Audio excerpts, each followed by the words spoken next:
Jeremy with Esports Max here at Pax Prime for the North American LCS Regionals. Here with LemonNation, support from Cloud9, fresh off their win to get to the finals. How are you guys feeling now?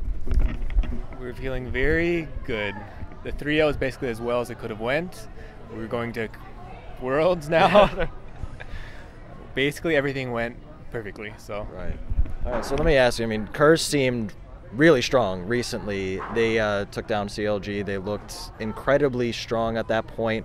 What was the game plan going into this? How were pick bans played out? What was your kind of strategy for Curse, given how well they looked? They looked. People wouldn't see this, but in scrims, we were doing actually terribly. Really? Yeah. So we actually thought that Curse was going to be extremely difficult for us. We came in kind of not even sure if we'd win this at all. So we were basically looking to get, for the first game at least, we were looking to get Rise. With that, we knew they would choose the Lulu into that. Okay. And what we can do there is put Rise bot lane with me, and we can farm perfectly fine 2v2 with Rise, where Lulu will naturally lose to an AD carry. Right. And we can kind of pull ahead through that. Okay. So in the Champ Select, let's start with the first game because that's what's going to set the tone for the best of 5. Did that go more or less how you expected overall? Did they surprise you with anything? We thought they would ban Zed over Syndra the first game. Zed is currently a very strong pick, and we know that they play a lot of Syndra as well, so we thought that was kind of a weird ban. Right. And it basically just gave us the free Zed pick mid, which was a nice thing to have, but we weren't planning for that at all. Right. Now, is that a thing that's come up more recently in Scrims? I know he was recently buffed in the patch because he hadn't seen much LCS play before, but that was before the buff. So teams have been banning him a lot. Is that something that's come about because of things that have happened in Scrims, or just general ideas that he'll be good? I think a lot of other mid laners have also been nerfed down a little bit. Like Orianna just got her AD nerfs, things like that. And Zed is basically a very safe mid laner no matter what, that can always scale well. So the fact that we're on blue side as well, we can pick him. We don't have any worry about any counters or anything like that. He's just very strong. He's the strongest safe mid there is. It used to be probably Orianna is the strongest safe mid, although there are a few other people up there as well. But I think Zed has replaced him as the strongest safe mid. Okay. So given that, and given how well High performed in the first game, were you guys at all surprised that Curse let you get that in game 2? Yeah, I mean we thought they'd ban it the first game. We thought they'd ban it the second game. I kind of assumed that since they left it up so much, they were possibly planning on taking it one of those games, but we just took it before they had the opportunity. Right. But I'm not sure about that. Okay. Now they actually first picked Lulu in game 2, which seemed to be the biggest priority for them. Was that something that you guys thought they valued that highly, or how did you kind of play around that? We knew they prioritized Lulu quite highly, and we had a plan to deal with that, which was send the AD carry versus Lulu, do well. We can lane bot fine, me and balls. Right. So. All right. Very nice. So obviously things went probably better than you could have ever hoped with this. So now looking forward to TSM, obviously you only have 2 days to really be ready for that. What are you expecting going into that matchup? Well, we have basically lost every scrim versus TSM in the past couple of weeks. Oh, wow. Which is why we also came into this thinking we were going to do so badly. Right. So what's gone wrong in those scrims? I don't know. Everything that can go wrong has been wrong. Okay. But I mean, they know what we play from scrims. We know what they play from scrims. So everything is basically on the table. Right. So hopefully we can come up with a good plan from that. Hopefully they don't come up with a good plan from that. And we'll just see how it goes. Yeah. Now, historically speaking, obviously you guys have played a lot, both Scrim and in the LCS. The all-time matchup greatly favors Cloud9, but this split, it started to look a little bit more even. What's kind of led into that? Is it the roster that they've put together, or is it something else? I think since they picked up Lustboy, when they first got Lustboy, they didn't actually look that strong the first week. But I think that was kind of too early to tell.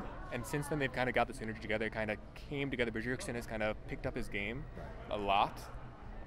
And now they're actually looking, at least to me, they're looking like the best NA team at the moment. So I would not look at our past all-time record as a good indicator of what's going to happen for this. Sure. I personally think it'll be a very difficult match for us, but we'll see how it goes. 5 games? Maybe. I think 5 games is definitely the rarest of any possibility. I think it happens the least, so I'll say no. Okay. All right, so looking at the other matchup, now it's going to be Curse LMQ for 3rd place. Do you have any thoughts on how that one's going to go?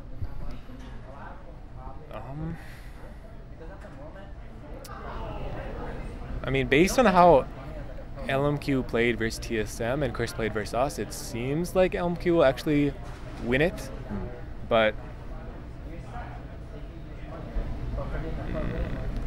like before this 3-0 happened, I would have said that Curse would win it. But now because of this 3-0, I'm not sure if Curse just like went on tilt after the first game and they just weren't able to come back. Maybe they'll come back and actually play to their best, like against LMQ or not. But I guess I would have to say LMQ.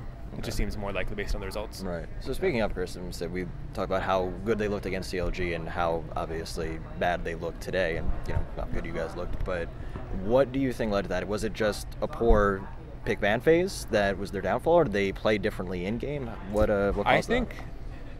I think the first game we basically had their number. Like we got what we wanted, and they basically picked what we expected, and we kind of had our plan perfectly set to beat them, and we did so. And because we did it so dominantly, I think it kind of made them scared and made them play differently from when they do in scrims. They played basically the way that they have played a lot during the LCS split. Like sometimes they show up, sometimes they don't. And I think after the first game, they were just on tilt. They didn't show up anymore. Right, and that seems to be an issue with them. They talk a lot about they want to play the way they do in scrims, and somehow that always seems to disappear at the worst possible time for them during actual play. I think at least the first game versus LMQ, they'll be able to show up. But if they lose that, I don't think they'll be able to come back at all. I think it'll put them on tilt just like it did today. You think it's just the personalities that they have that they just tilt really easily if something doesn't go the way they expected? I do think so, yeah. Right. So let's look forward now. Obviously, you guys secured your place in Worlds. The international stage has been back and forth, for Cloud9, let's say. What do you feel this team has done? What steps are you taking to try to improve on the international record? Well, we plan on going to create a boot camp. I believe we're leaving Tuesday. Oh, okay. So right away from here. Right. And hopefully that'll give us a better preparation than Curse did. Or than CLG got. Right. Yeah. Yeah, that didn't quite work out the way they had hoped. Yeah, that was the best thing they could have done, like actually go there, but I don't think it really had any way of helping them. Like they had a lot of personality issues, and actually putting them together and like sending them to a foreign country isn't going to improve that. It's going to, unless they have someone like there to fix it, it's actually going to like make it worse. Right. On that subject, and I'm just curious your thoughts. I spoke to Crumbs yesterday, and he said that he felt that was their biggest issue. The personalities are not going to mesh, and they're going to have no choice but to make a roster change if they want to continue. Do you agree with him on that? I agree with that 100%. Yeah. I would be very surprised if they do not make a roster change. I don't know which way they'll go with that. I don't know if they know what they're doing yet. They're probably like trying to figure that out. Yeah, exactly. But I would be extremely surprised if they make no roster changes. Gotcha. Yeah. All right. So, pretty much, so we'll let you get going. You guys have any plans to do anything to celebrate a little bit before you head off to Korea?